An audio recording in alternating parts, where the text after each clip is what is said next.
Hello and welcome to the Try Talking Sport podcast hosted by me, Joanne Murphy. Whether you are an athlete, adventurer, endurance enthusiast or simply have an interest in sport, you have come to the right place for inspiration, encouragement, motivation and, as always, a little bit of entertainment. Another month of 2021 has started. Hello, June. And for the first time since March of last year when the pandemic hit, I've got a very real pep in my step. And my appetite for adventure is definitely growing. I really can't wait to pack up and go somewhere, anywhere. Bike, swim and run gear are going to be ready for road at the drop of a hat this summer. So hit me up with the places I should go in Ireland for the moment, where adventure across swim, bike and run awaits. I know we still need to be careful and mindful of the situation with COVID as it continues to infiltrate and affect our lives in the simplest and grandest of ways, but the light of hope is burning bright on the horizon and I really can't wait to get out and about. It may take a while to get used to getting dressed up in something other than my luxury loungewear, i.e. my tracksuit and dry robe to go out for dinner of an evening after enjoying chips on the beach most weekends since March, but I'm up for the challenge and this is one I most definitely will excel at. Speaking of challenges, did you see the runninghome.ie challenge, encouraging Irish people living abroad to virtually run the distance back to Ireland in support of both Focus Ireland and the Peter McVerry Trust? You can even win the price of return flights to Ireland as part of the campaign, but be sure to buy your tickets before June the 8th. You can check it out on runninghome.ie or on trytalkingsport.com. Now, if you tuned into our Facebook live shows back in March, you will have met Anna Deegan from Athy Triathlon Club, who is taking on a 555k challenge this summer, swimming, cycling and running around Mayo over 5 days. She will cycle 500k over 3 days, complete a 5-kilometre swim from Runa Pier to Clare Island on day 4 and complete a 50k ultramarathon around Clare Island on day 5. She is taking on the challenge to support both Cycle Against Suicide and St Patrick's School on Clare Island. You can find out more about her challenge on the Try Talking Sport Facebook page. Go, go, go, Anna! Well done on getting this far already. For this episode, I was delighted to chat with ultra runner Keith Russell. It's very appropriate that he is the guest on the episode released on Global Running Day 2021. Winner of the last one standing race in Florida Manor, County Down last month, he broke Irish, UK and European records in this type of race by completing 425.5 kilometres in 63 hours. Yes, you heard that correctly. 425.5 kilometres in 63 hours. Each lap of 6.7 kilometres has to be completed within an hour before the next one starts. The race continues until there is one person left on the start line. Keith was the last one standing at this year's event, taking victory after a gruelling race. Keith's running journey started in 2016 with his daughter Alanna running the Dublin Marathon with her in 2017, capturing the hearts of the nation as they completed the event together, with Keith pushing Alanna in her chair over the 26.2 mile distance. Sadly, Alanna passed away just a few weeks later, but Keith continues to run in her honour and her memory. He embraced running with Alanna and now has pushed beyond what he ever thought possible by taking on some mammoth ultra running events. It wasn't an easy road to running success for Keith. In fact, he hit rock bottom after Alanna passed away before he began to pick up the pieces of his life again and realised that he had a reason to not only survive but to thrive. Running is his recovery and his therapy on a road that has hit some heartbreaking obstacles and challenges. But Keith is not afraid of these obstacles he now faces as a runner. In fact, he embraces them. The bigger and tougher the better for the man from Navan, who was a participant in RTE's Special Forces Ultimate Hell Week in 2019. He has his eyes set on success at the Marathon des Sables in the future and Big's Backyard Last One Standing World Final in Tennessee this October. Just don't ask him to get back on a rowing machine anytime soon. Enjoy the show. Keith Russell, thank you so much for joining me on the show today. I am delighted to finally be in your presence and have you on the show on this wonderful sunny day. Thanks very much for asking me to come on, Joanne. Very privileged. Now, I know I said it's sunny, but it's sunny in Galway. I don't think you're having as good a day as we are. No, we're the opposite side of the country. It's raining today. Now, it was sunny yesterday, so we're probably getting your bad weather over this side now. Keith, for my listeners who may not be aware of who you are, tell us a little bit about your journey in sport and how you've come to be an Irish, UK and European record holder. I'm just waiting for someone else to come on when you say something like that. I would have been very sporty growing up. So I would have been into football, Gaelic football, hurling, played golf. Like at a very young age, I used to go out with my dad about 6:30 in the morning on a Saturday morning, and I'd go out playing the first 18 holes and when they're starting after me. Yeah, sport was a very big part of my life, and I finished playing football then when I was 30 years of age. I captained the Junior C Championship to a championship title, and that was my last game. That was my last hurrah, as they say. Then in 2016, when I was about 33, I got into running. So I basically started running with my daughter, Alanna. She's spastic quadriplegic cerebral palsy. We ran Dublin City Marathon in 2017, and my attention sort of turned to ultra running, a longer distance, and yeah, just became a Ireland, UK and European champion, last one standing there last week. So before we go back to talk about Alanna and about how she was the catalyst for you to get running and to start this journey, talk to me about what this event is. The last one standing, Florida Manor, backyard ultra, 425.5 kilometers in 63 hours. I mean, what is that all about? Yeah, it was, to be honest, it was one I had on my radar for last year, but I was in the process of training for Marathon des Sables. So with the timing of it, it just wasn't right last year for me to do it. Now, obviously, Marathon des Sables was postponed. Then it was postponed again last September. And so what I did was I deferred my entry for Marathon des Sables till March of next year. And that was really just to avoid another postponement and another training block, because it's ruthless training for it, you know, with intense heat and stuff like that. So yeah, I seen this one, and it was one I wanted to do. So I sort of utilized and adapted my training for this. I didn't think it was ever going to go for as long as that, to be honest. I was thinking 48 hours and just do every hour after that.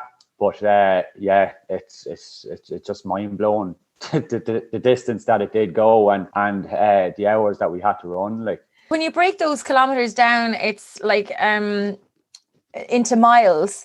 It works out at something like 260.2 miles. So you basically ran 10 marathons in 63 hours. Yeah, it's mad when you say it like that. Yeah, it was 422 kilometers, which is 262 miles, which equates to 10 marathons in 63 hours. Yeah, but like, you know, your game plan has to be just keep showing up at the start line. So it was 6.7 kilometers every hour.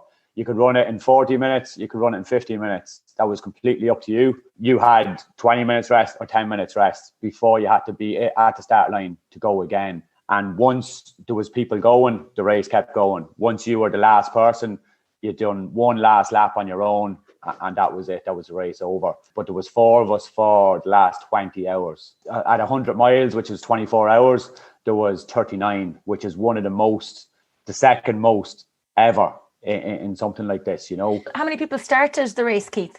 I think it was about 150 roughly that started it. But with the weather being so nice, because it was May, you always had that feeling that it had potential to go far and go long. Because the one previous year was in Castleward, and the weather was horrendous. The conditions was just brutal.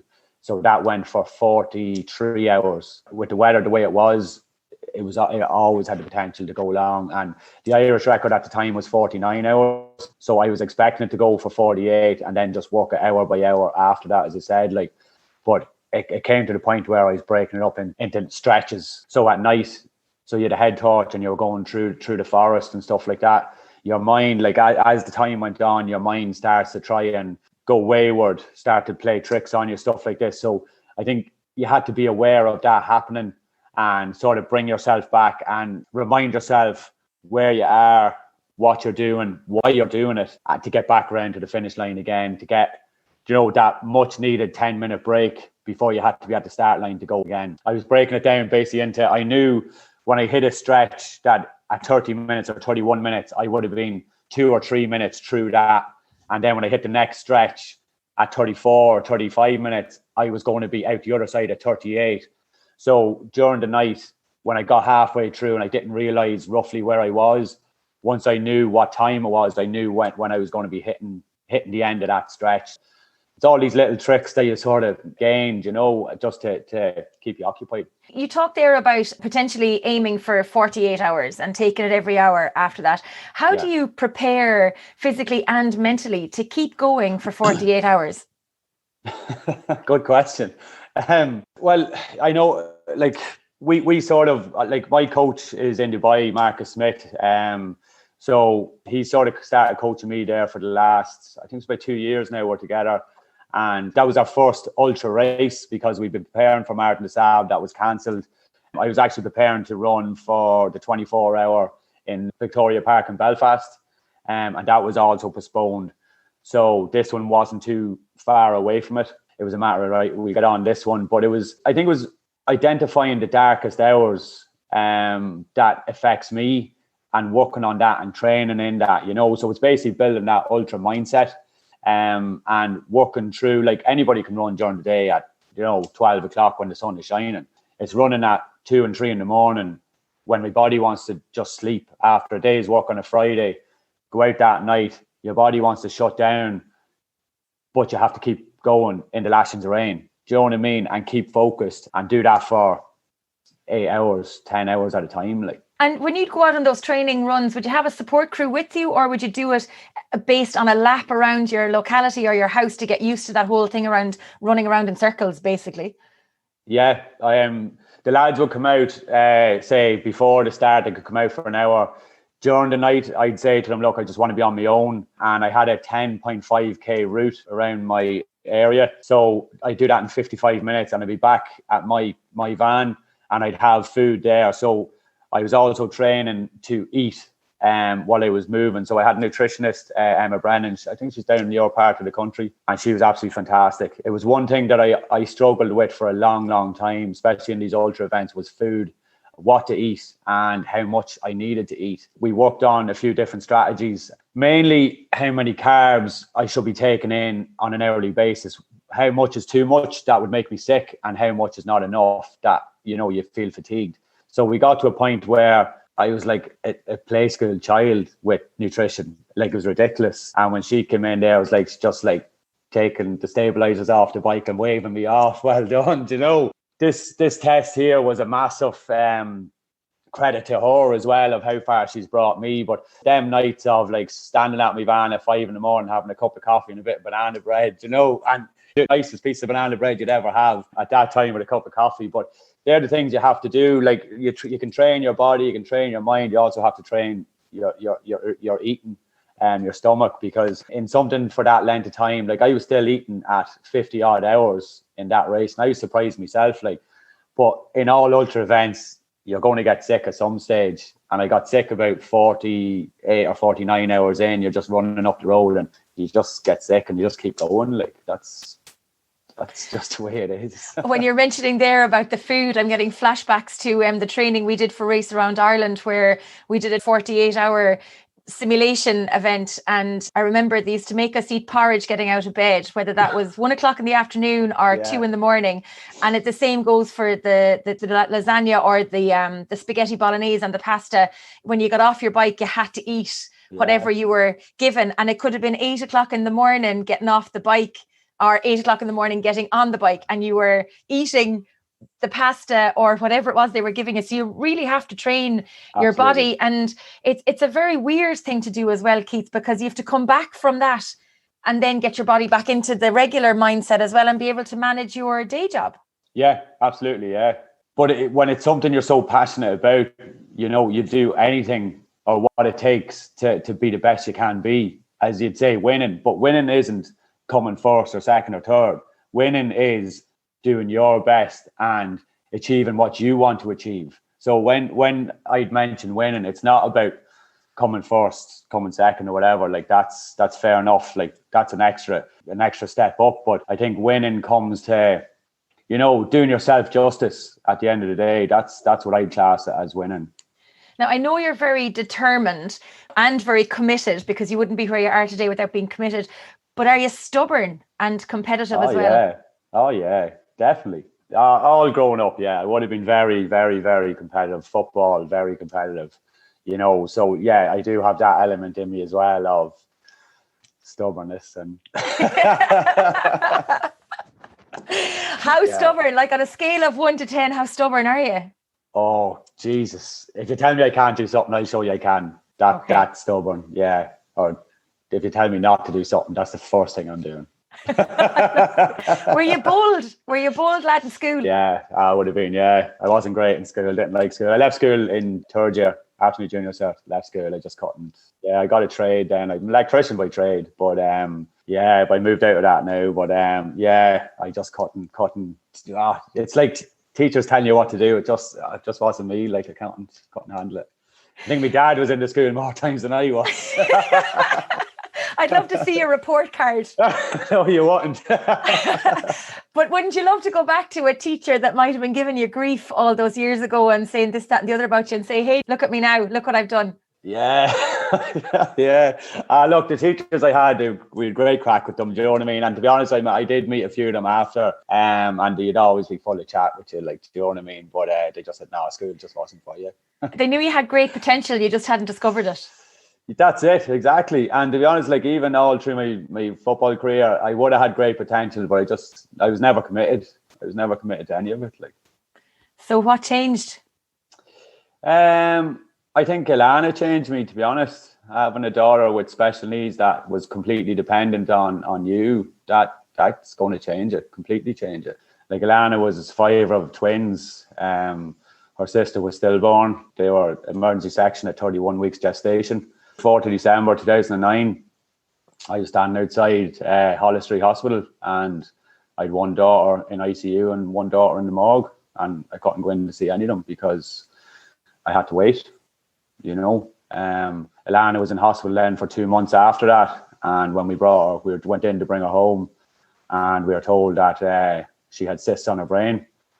So it was suspected cerebral palsy, but we would have had to get brain scans, MRI, stuff like that done to verify how bad it was. And it was really just going to be once she starts hitting milestones of really how bad the cerebral palsy was.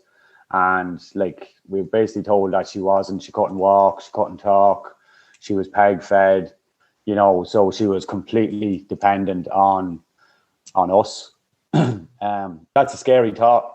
You can have a child and they can grow up, and they come to a certain age where they're dependent, they can do stuff themselves. You tell them to go out to the car and they get in and strap themselves in. But Alanna wasn't like that. She didn't sleep for 4 years. She'd sleep for an hour at a time, and then she'd wake up and she'd be she was very agitated, very frustrated. So we would have had to fundraise then to raise money for our house. So we had to raise the guts of like €100,000 to make our house wheelchair accessible. And so that's basically where our fundraising started. And it's like, again, it's a daunting thought. Like, you're looking at €100,000. So it was a matter of just breaking all this down into small pieces. So basically what I done with the race the other day, I do with most things in life, you break it down to small pieces, small sections. So like, you're looking at like 100 people was €1,000, and then you break it down even further to how many people for €100, and that's what we had to do at the end of the day. So we got that done, we got the extension done, and we just wanted to get back then to somebody else. So I decided to start running with Alanna, because we had a lot of running events that was done for us through fundraising. And there was one I went out to, then I seen someone with a running chair, and it was sort of like something. Then I sort of clicked to me and going, this is what I need to do. So we decided to do Dublin City Marathon in 2017 and to raise money for a wheelchair accessible bus for the Meadows Respite Care Home in Navan. So Alanna attended there. So that's how we basically started running. Then we've done a few park runs. Originally I had to tilt her chair back. Our day-to-day chair just tilted back on 2 wheels, and done the 5K park run. From then on, it just excelled, Could you see the change in Alanna from her being stimulated by the running and the fun with Dad and the people who were so supportive of her and of you as you took on this journey? Yeah, it was a massive change in her, because like I used to go out walking at all hours at night with her, because she wouldn't settle. I just put her in the chair and go out walking with her, and she'd doze off, and I think it was all like the different sounds of birds and trees and cars and stuff like that. And yeah, she became a lot better. She got sleep, and so she was a bit calmer then.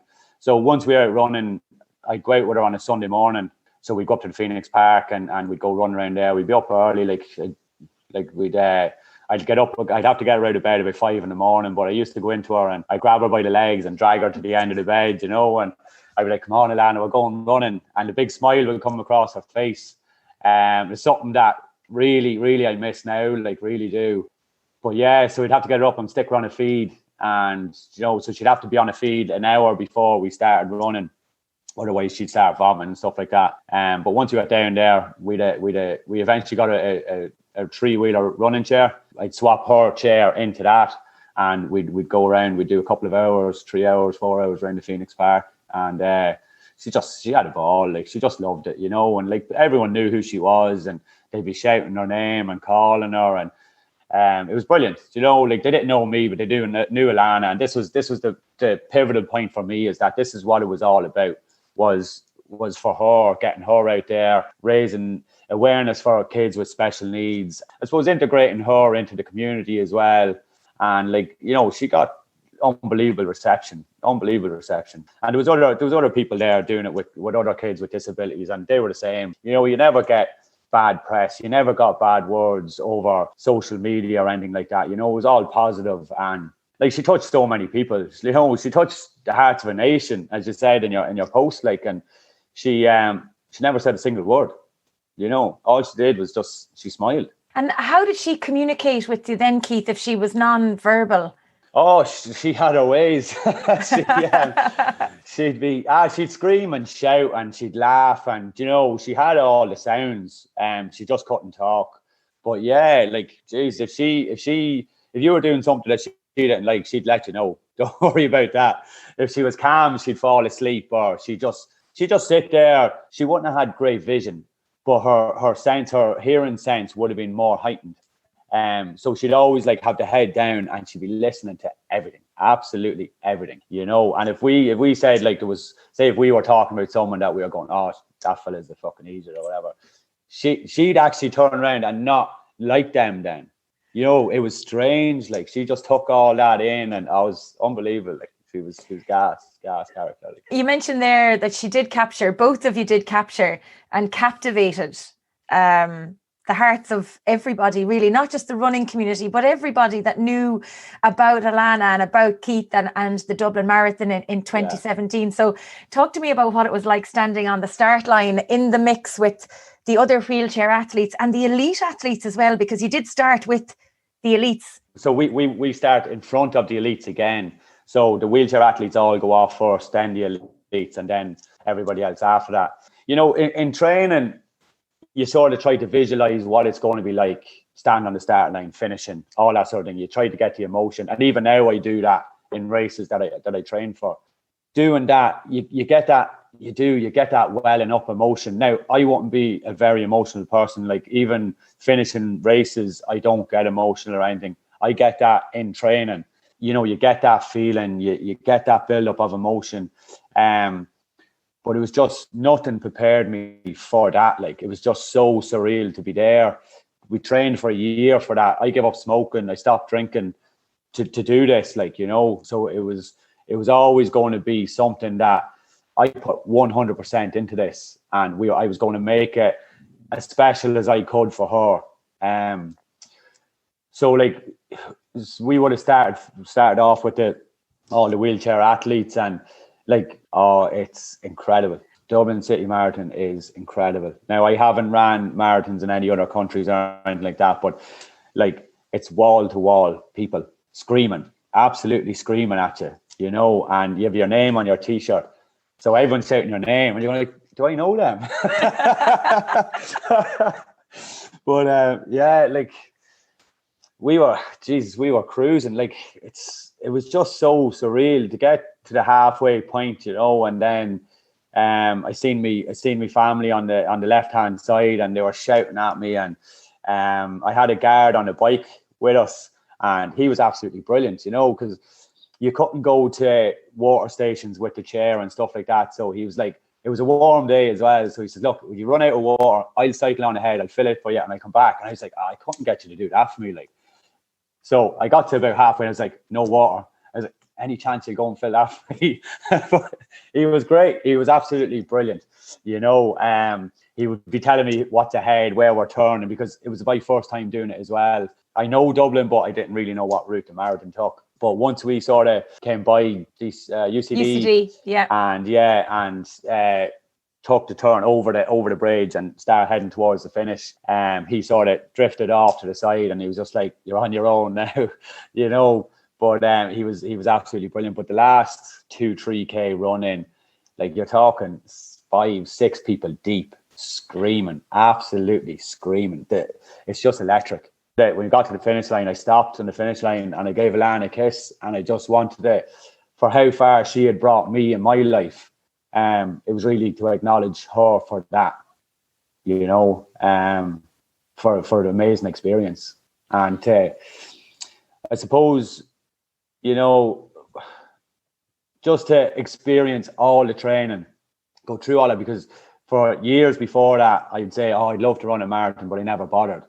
Now I had a purpose, and Alanna was my purpose to do it, you know, and that's what we went and done. And is Alanna still your purpose? Of course, Alanna is always going to be my purpose for doing things. Yeah, absolutely. Absolutely. Alanna died quite suddenly and unexpectedly just a few weeks after Dublin. Yeah. So we would have moved back into our house on the 1st of December in 2017, just after getting it renovated. Alanna's birthday was on the 4th of December in 2017. And then on the 12th of December, I put Alanna to bed, and I got into bed beside her. And about 2 o'clock in the morning, I got out of the bed and I went up to my own bed. And I said, if she woke up, I'd go back down to her. And I was never heard then, got up, and I was heading out to work. I said I'd check on her. I went in and I found her dead in the bed. Not a sight I'd wish on anybody, to be honest, you know. It was something that sort of haunted me for a long, long time. The vision of seeing Alanna there like that.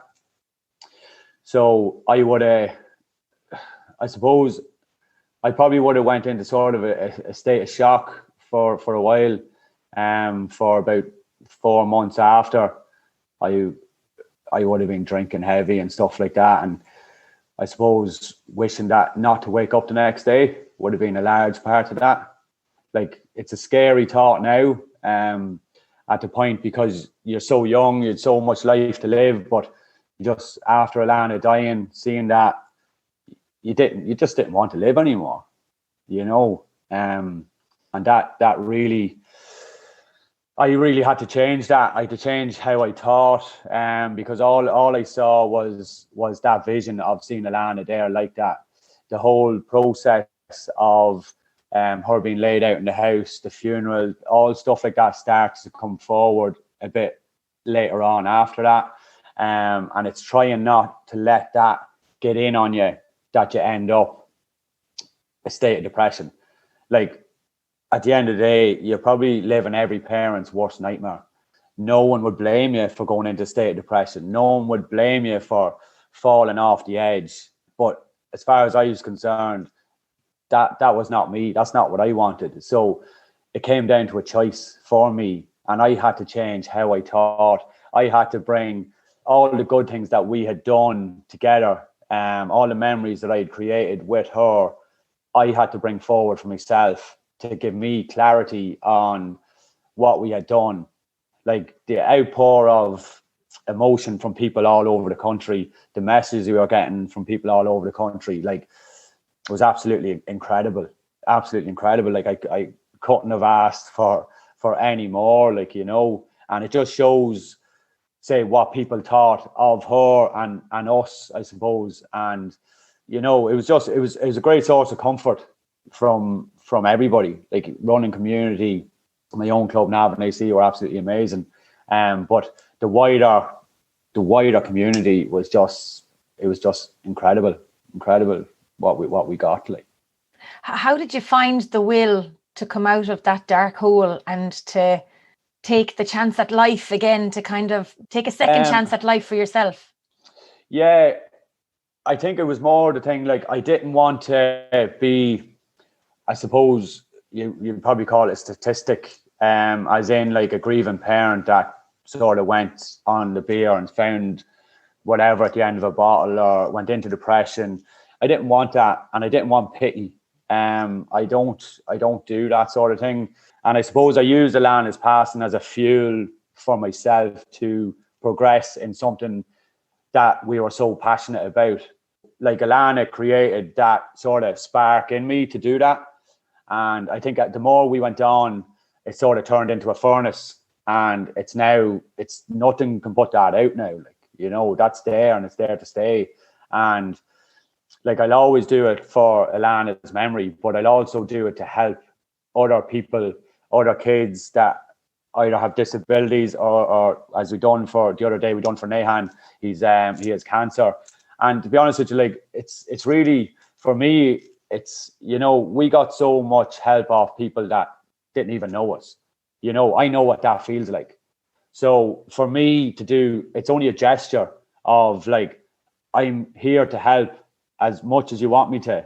I'll try. Do you know what I mean? I'm not saying I can do everything. I can't. But I will try and get you out there. I'll try and raise as much as I can for you. And you just live in hope then that other people will do the same thing, which they do. Like. And do you think has running and taking on these big challenges given you a greater sense of purpose? Well, look, to be honest, like, being associated and being in running basically saved my life. Do you know? And that's not saying that lightly. It has, like, you know, because I think, like, when I started doing ultra running, I spent an awful lot of time out running on my own. And, you know, you go through moments of, like, you know, all them memories would start coming back, and, you know, you get tears and all that. Once you sort of get that out of your system, you know, then you can get into, right, I'm here to train. You know what I mean? I'm here to put in miles. And I think that sort of worked out well for me, like that. You know, I was able to do that. I was able to get it out. It wasn't like I was holding it in. I wasn't suppressing it. Once I went out, I don't talk about my feelings. I'd be very closed. The only time I'd ever really, you know, I'd go out to Alanna's grave now on a, say, a weekend or whatever, and I just chat to her, like, you know, as if she was there in front of me. And, you know, you treat it like that. And, you know, like, I suppose any time I'm struggling, I'd always just remember when I was struggling in a race with Alanna, like, I'd be cursing at myself and she'd be laughing. So you just sort of hear that around in your head, you know, and that sort of gives me a laugh and gives you that bit of a lift to move on, you know. After sort of that period in my life that I decided, right, this needs to end, and I need to sort of pick up where we left off, you know, and sort of keep her legacy going now. I decided that I was going to aim to do the Dublin City Marathon again in 2018. So in doing that, then it was told that we were going to be awarded the Lord Mayor's Medal, which is awarded to any runner that's doing the marathon for some reason like that, you know. And so I knew that was going to be presented to me before the marathon. And when I went up there, Jim Ogney, the race director, was there, and he also had I don't know if you see it there above me. It was Alanna's number. So he basically retired Alanna's number from Dublin City Marathon, which is like, that just got me there and then, like, you know. I'm getting goosebumps listening to you. So basically no one will ever run the Dublin Marathon wearing number 141 again. No one ever, no. And, you know, the thing about this was that Alanna ran it once. She didn't run it 10 times or 20 times. She ran it once. So it just shows the magnitude of what she had done, like, do you know what I mean? And how much she was thought of within the whole running community.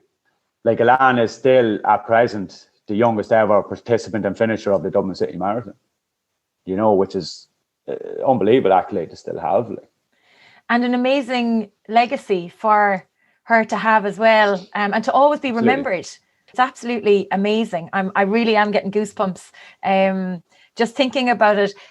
How did you go and run the marathon after Jim telling you that? With great difficulty. I had originally said that I was never going to break our time together. So we ran 3:21:47, and I said that I was never going to break our time in Dublin City Marathon because it was going to be a special event for us. And I was talking to one of the girls I know just a couple of weeks prior to it, and I was just telling her this is what I was doing, and she was like, "Why would you do that? You've never done anything like that before. You always went out and you ran your best and you gave it everything. So why would you do that now?" And I thought, you're right. I'm not that type of person that's just gonna just show up. I'm there to race no matter the situation, and do my best. As I said, that's winning, is doing your best. So yeah, I think I went out and ran 3:15 that day, but it was that was a very, very emotional day for me. It was just all your energy is nearly gone with the emotion at the start, let alone having to go and run a marathon. But Dublin City Marathon will always be a massive, massive part of me. It's something that I'll always do. And I'll always have fond memories of it. How did you step up then from Dublin Marathon into the ultra running? What was the next step? The next step was I wanted to challenge myself. I wanted to basically see what I could do. Training for the marathon was something probably the first time in my life I've ever put 100% into something. And I loved every bit of it. Training to the race, I loved every bit of it. So I seen this one from Dublin to Belfast. I just like the idea of going from either south to north or Dublin, one city to another, that sort of thing, and 172 kilometers. And I suppose it was another thing to focus on. It was going to be a lot of training, which I loved, and it was going to be a lot of time out of running. It was going to be a structured training. I didn't have a coach at this time. I sort of just structured the training myself. And it was just, I was talking to a guy, Ray Casson, and he said, look, just get used to running double days and run on tired legs, that sort of thing. So I sort of built up from 30k one day to 20k another, 40k, 30, and went that way up until I done a marathon on a Saturday morning, a race. I went out that night and done a marathon, and then Sunday morning. So within the space of 24 hours, I'd done 3 marathon distances. I knew going to Dublin that I was in good shape for it. Still didn't know how I'd go. You could run at a pace and come halfway, you're just shattered and blow up. So I think I sort of said, right, I'm going to run. I think it was about 6:30 or 6:30 or something like that per kilometer. Get to halfway, see how I get on, and the aim was pretty much under 20 hours. That was the aim. It was a big ask as well at the time. So that was another great experience. I had friends of mine just crewing for me and stuff like that, and it was just amazing. I think it was 18 hours and 20 minutes, and we finished third. But it's one of these things. I went up before the race. I'm very good at preparing for races. I'd arrive at a race at a start line about 3 hours before the race actually starts. So I'm one of these. I'd have everything ready the night before. I'm just I'd have everything wrote down. So doing Dublin to Belfast, I pretty much knew every turn I was taking, and I went and ran the last 10k. So just as you're coming into Belfast, I ran that all the way up to the finish line. So I knew what that was going to feel like. Or when I got to that point, I knew where I was and how long it was going to take me. So yeah, but doing things like this, you expect people are going, so how many people were at the finish line? You're going, well, there was probably 5. Do you know what I mean? So it's you don't do these things for people to be standing there cheering you in. You do these things for yourself. That I've done all this training and this is what it's got me. I think doing that and doing so well is nearly step it up another gear and see what else is out there.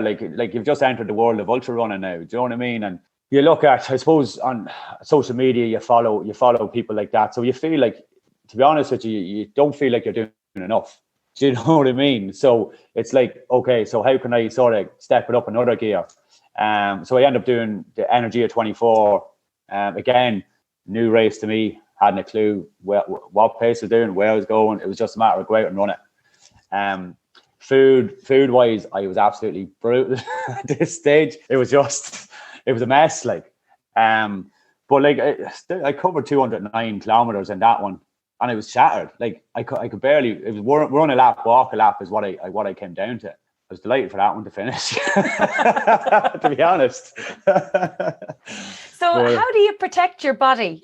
How do you mind your knees, your hips, your body generally, and recover from something like the Backyard Ultra? Because you seem like you're fairly lively here now today for the conversation that we're having. You know, you wouldn't think that you did that just a couple of weeks ago. But are you back running since the last one standing event? Well, before the Backyard Ultra, I had to stop running for 2 weeks because I had an issue with a tendon to my knee, just under my kneecap. So a friend of mine's a physio, and like for the last 4 years, he's been looking after me, and he's absolutely incredible. So he actually crewed for me as well in the Backyard Ultra. But yeah, I had an issue with a tendon in my knee. Anytime I went out running, my knee swelled up. So 2 weeks before, I just had to stop running and pray to God that I wasn't going to have a reaction in the race. And thank God I didn't. So everything went smooth in that way.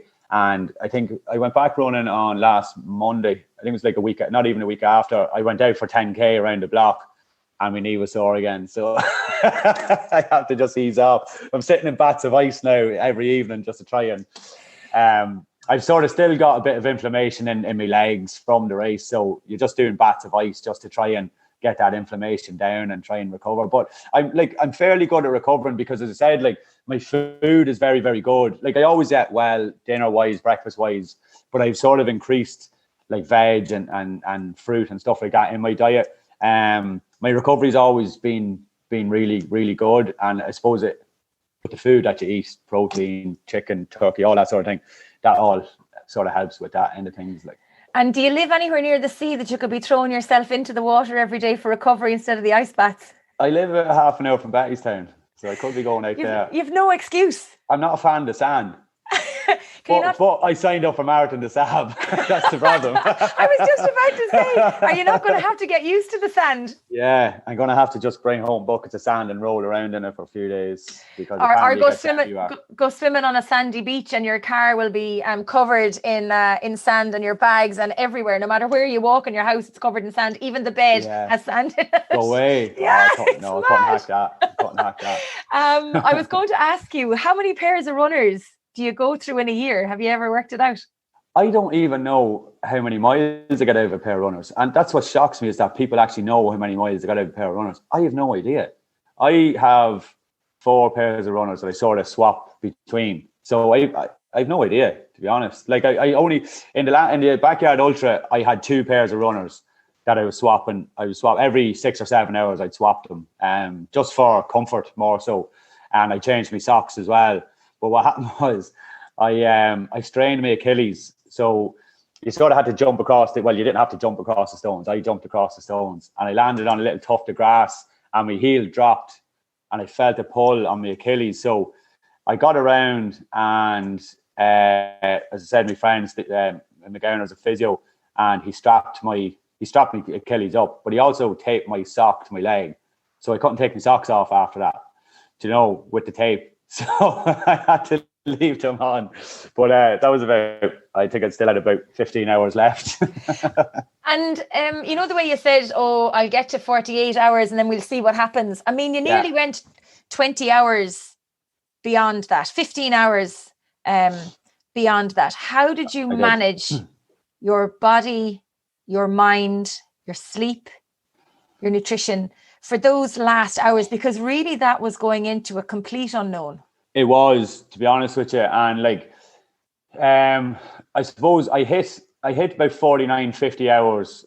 I was in the middle of a lap at this time, and I was like, I'm shattered. I'm absolutely shattered. Like, if I time out, there was no way I wasn't going to start line, but if I time out, that was acceptable. Or if I lay in the grass here for a few minutes, that'd be fine. That's what I'm saying. These things go through your head, and you have to be aware of that to rein it in and go, no, this is what I'm doing. I'm not one to stop. There's no excuse good enough for me to stop in a race. I done the Seven Sisters Skyline there last year, and it's 50k, 52k, 4,000 meters ascent. Like, I lay in streams of water. I lay on the ground praying for the race to be over. And I just kept getting up and moving on because I could not think of an excuse big enough for me to stop that I'd be happy with the next day, sitting there going, no, that was okay. So this race was the same. So the only way that I was going to stop was if I keeled over. Now I know people can see that's a bit extreme, but when you have that ultra mindset, or you have that mindset of like, there's no reason good enough for me to stop. And I just can't justify it to myself. Like, I went through everything. Like, the way you scan your body and you're going, oh, maybe there's my hamstring going. I think I'll pull up on that. But I didn't have it. I didn't have it in me that I would have been, sitting there that night or sitting there the next day going, no, that was the right decision. It just wasn't across my mind. So my strategy was every hour show up at the start line, no matter what. And I never wanted to not go to the start line, if that makes sense. So like, that was just on the 49, 50 hours I come in, I was absolutely shattered. And my brother had a bit of a bed ready. So I lay down there and I went unconscious for about 8 minutes. And he woke me up and I jumped. And we got up and he had a bit of a cup of tea and a bit of something to eat. And I had that and then just walked down the start line joking and laughing. So there was 4 of you for the last 20 hours. Yeah. Were you willing them in a way to kind of, would they ever just drop out so I can win this thing? Or was there a good sense of camaraderie? Or did it even cross your mind that like you wanted them to stop so you could stop? No, there was never a point of like, I wanted them to stop for the race to be over. No, like, obviously I wanted to go as far as I could and push myself as far as I can. And they wanted to do the same. Like Amy, like, she pushed herself to the point of exhaustion. She went to hell and back again. Do you know what I mean? Like, we all put our bodies under so much pressure. So what I was feeling on my body, the other 3 were feeling the exact same. So it came down to either who wanted it more, whose mindset was stronger, or who prepared better, or who was fueling themselves better and resting better. That's effectively what it was going to come down to. So if you didn't fuel enough earlier on, or if you didn't sleep enough earlier on, that was going to come back to haunt you at this point in time. If your mindset wasn't there, that you were willing, say, other people to drop out, so you're waiting on somebody else for your mindset to change, is not going to be strong enough for you to stay there. Do you know? So you have all these aspects of, so you control what you can control. So I could control myself. I could control my own race, or how I think about my race. You can use all these mantras. Like, I was talking to a fella and he was telling me that he was reading the David Goggins book and stuff wrote on his arm. And like, I've listened to that 3 times in my first ultra. And if you're going to listen to things like this, you need them to relate to you. You can't take somebody else's stuff or you can, but you have to relate it to you in your sense. So I got a good one that related to me and something that I wanted. And, so mine one was, dreams are painful. When the pain stops, the dream is over. So basically, if you want that, it's going to hurt. But once you stop, yourself in a race, you're hurting. Once you stop, that hurt is gone. But also what you are fighting for is also gone. I've said that so many times to myself through that race. And I think the hardest part is, right, you get to 20 or 30 hours in a race like that, and you can recite this to yourself, and it's working. When you get to 50 hours in a race, and you can't even remember what that was, you're going into the darkest part of your mind and your body, that if that works and pulls you out, you come out the far side, you have totally different clarity on your mind, the race, everything that you've thought was wrong in life comes there. And it's like this, it's like this beam of light in front of you. And I got to the point where I can keep going no matter what. I've suffered so much emotional trauma with the death of Alanna in my life. No amount of pain, physically, mentally, in a race is going to come close to what I felt at that point in time. That point in time of wanting to not wake up the next day. No amount of pain or mental fatigue is ever going to come close to that. So once you can come out of the darkest hours in a race and come out the far side, you are then effectively unbreakable. And I think 4 of us that were there went through that and back again.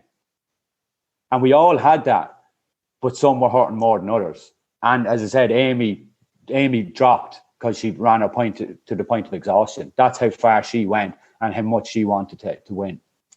It was incredible to see the updates coming through of the changes as they happened towards the end. What was it like getting up for the last lap? Well, so the last lap was like myself and Jeevy. Amy dropped out at 59, Peter dropped out at 61, and myself and Jeevy went out at 62. Jeevy went about 500 meters and he said, I'm done.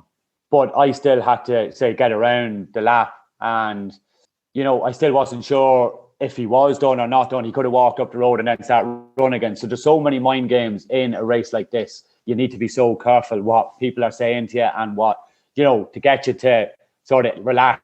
And once you relax, you're nearly finished at that stage. So I went on, and then a fella came up to me and he said, he said 2 things. Jeevy's gone. And he said, get around the lap in the time and enjoy it, and that's what I did. I met a friend of mine was there in the far end in the forest, and he was just screaming and shouting at me, like, and he was swinging out at me, and I was like, will you let go of me, because I still have to get around in the same time, or under the hour. As I said, like, I'm not an emotional person, and like coming up to that finish line, my brother was there, my brother was crewing for me, and the first time I've hugged my brother in years. I called him over and just gave him a hug, and just to thank him for what he's done for me over the last few days. And like I said, I got to the finish line. There was 3 or 4 people at the finish line. There wasn't this big parade or banners or anything. It was just you walk past the finish line like I did every other hour. The lads handed me my trophy and medals or my coins and stuff like that, and congratulated me. Took a few pictures, and it was the way home. Do you know what I mean? So, like, as I said, these races aren't done for crowds and crowds of people at a finish line. These races are done for yourself. There's no way, even Peter and Amy and Jeevy, you put your body through all that for anyone else. You just can't possibly do it. Everything that you put your body through there is for yourself and what you believe in. And what, as I said, whatever mantras you use, as long as they relate to you and your personal goals and achievements, then they will work. And I think that's very sound advice as well, Keith, because often we can be waylaid by mantras that are suitable to other people. But if we don't bring them back and bring them to what means something to us individually as we carry on, then they're kind of a bit of a waste. Like, I've listened to David Goggins, I've listened to Ant Middleton books, they're unbelievable for what they've done in their life, what they've suffered in their life. Do you know what I mean? Everybody goes through life with adversity. It's how you react to it, the choices that you choose, what you want to do at that point in time, what you can control and how you're going to control it. So it all comes down to choice. The biggest problems can be broken down to the smallest parts to work through them. No matter what you do, no matter what happens in your life. As I said, like, I live every parent's worst nightmare. I don't feel I have the worst life in the world. I don't feel that people should take pity on me. There's people going through far worse things than I've ever gone through. I don't think there's any portions of life that you can't break down to smaller pieces that you can sort of work through it and control what you can control. There's some things way outside your control. It's just you choose how you deal with it. Next big challenge then is in Tennessee in October, the World Championships. Yes. Are you excited? I am indeed. Because going into the backyard ultra in Florida Manor, it was a thing of like, I don't know where's my breaking point. I don't know how far I can push myself. And now I still don't know my breaking point. And I still don't know how far I can push myself. I know I'm prepared to go all the way. Look, you could say an element of luck. I didn't pick up an injury and stuff like that. But I think training-wise preparation, training-wise fuel, nutrition, my training alone, you know, how I train, that all plays a part in bringing them things that can happen out of your control down to minute things. When you race ultra, there's so many things that can go wrong, so many. But I think if you prepare right, you limit them chances of things happening. Going to Tennessee, if I went for 24 hours or 48 hours, I'd be going right. I had a chat with my coach with Marcus there the other day, and we were saying, sort of talking about it, like going, what's our aim, what's our goal? We both said, like, if we went for 24 or 48 hours in Florida Manor, you know, you're talking probably middle of the field. In fact, we went for 63 hours. I'm in the top 10 in the world at that race, that event. I think it's 6th. I'm not sure.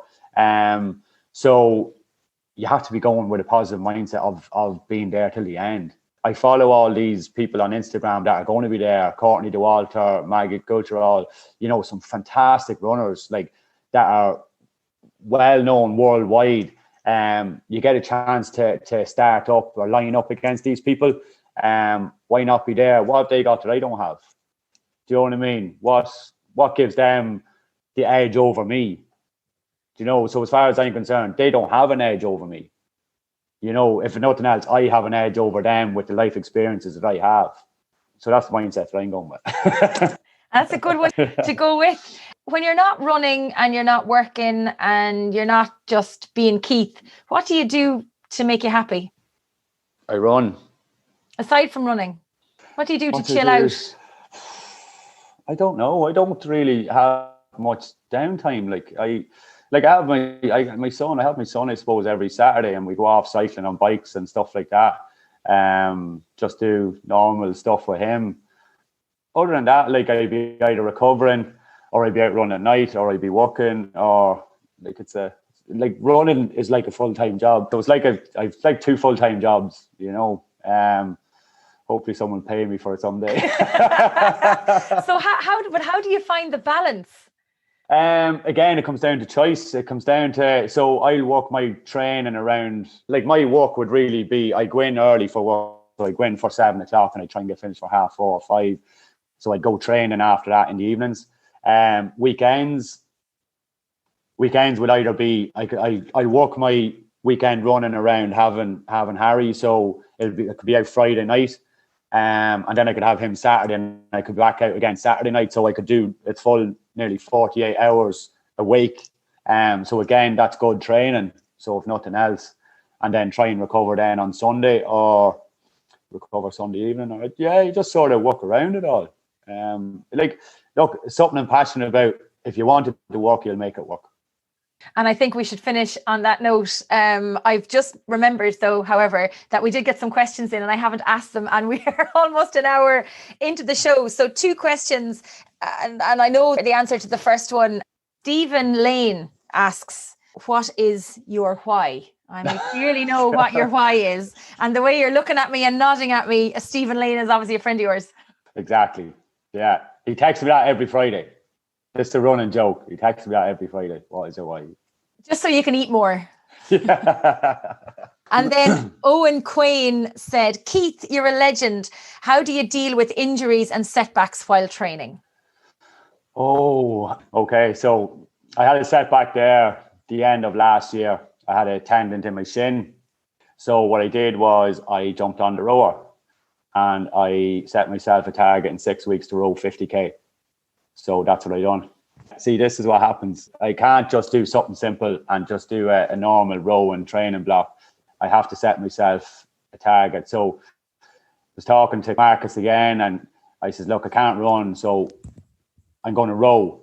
So he says, so what's your goal? I was like, I don't know. What do you think? He goes, should you row a marathon? I was like, so why not 50K? So it was 50K.